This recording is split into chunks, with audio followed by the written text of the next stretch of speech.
when I was going through the fasting, అప్పుడే release అయింది ఆ పాట.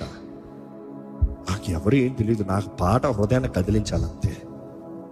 ఆ పాట వింటా ఉంటే నాకున్న స్థితికి నువ్వు ఏమైనా చేస్తావు, కథ మొత్తం మారుస్తూ ఉంటే ఆమె నామే నామే నామే నామే నామే ఈ రోజు అంటాడు ఆయన మార్చి చూపించాడని నా ధైర్యంగా చెప్పగలుగుతాను.